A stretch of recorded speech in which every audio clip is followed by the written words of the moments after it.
Hello guys, welcome back to double coach Chidambaram. ഇന്നത്തെ ഒരു video എന്ന് പറയുന്നത് നമ്മുടെ വീട്ടിലൊരു പുതിയ ചെടി ഉണ്ടായിട്ട് ടോർജിഞ്ചർ. അപ്പോൾ അതിൻ്റെ വീഡിയോ ആയിട്ടാണ് ഇന്ന് വന്നിരിക്കുന്നത്. നമുക്ക് വീഡിയോയിലേക്ക് പോകാം. ഈ ചെടിയെക്കുറിച്ച് അറിയാത്തവർ പെട്ടെന്ന് കരുതുക ഇത് ഏലത്തിൻ്റെ ചെടിയാണെന്നാണ്. നമ്മൾ ഏലത്തിൻ്റെ ചെടിയും ഏകദേശം ഇതേപോലെയാണ് കാണുന്നത്. പക്ഷേ ഇത് അങ്ങനെയല്ല. ഇത് ടോർജിഞ്ചർ, അതായത് ഇഞ്ചിയുടെ വിഭാഗത്തിൽപ്പെട്ട ഒരു ടൈപ്പ് ഓഫ് ചെടിയാണിത്. ഇതിൻ്റെ കായകളെന്ന് പറഞ്ഞാൽ ഇഞ്ചിയുടെ പോലെ തന്നെയാണ്. പക്ഷേ ഇതിൻ്റെ പൂക്കളെന്ന് പറഞ്ഞാൽ അടിപൊളിയാണ്. ഒരുപാട് കാലം നിൽക്കും. ഒരു 3 മാസം വരെ ഇതിൻ്റെ പൂക്കൾ ഒരു കേട് കൂടാതെ നിൽക്കും. അപ്പോൾ അതിങ്ങനെ വിടർന്ന് വരുന്ന ആ ഒരു ലെവലാണ്. മുട്ടായപ്പം നമ്മളെടുത്ത് വിടർന്ന് വരുന്ന ആ ഒരു സമയത്തുള്ള പൂക്കളാണിത്. ഇത് ഒരുപാട് തിങ്ങി നിറഞ്ഞുണ്ടാകുമ്പോൾ കാണാൻ നല്ല ഭംഗിയാണ്.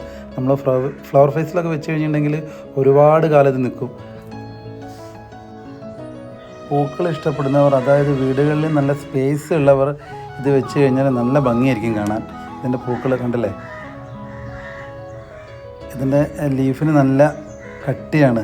അതായിരിക്കും ഇത് കൂടുതൽ കാലം നിലനിൽക്കാനുള്ള റീസൺ. ഫുള്ളായിട്ട് വിരിഞ്ഞതിൻ്റെ രൂപം കണ്ടില്ലേ, ഇതേപോലെ നിറയെ ഉണ്ടായി കഴിഞ്ഞാൽ കാണാൻ നല്ല ഭംഗിയായിരിക്കും.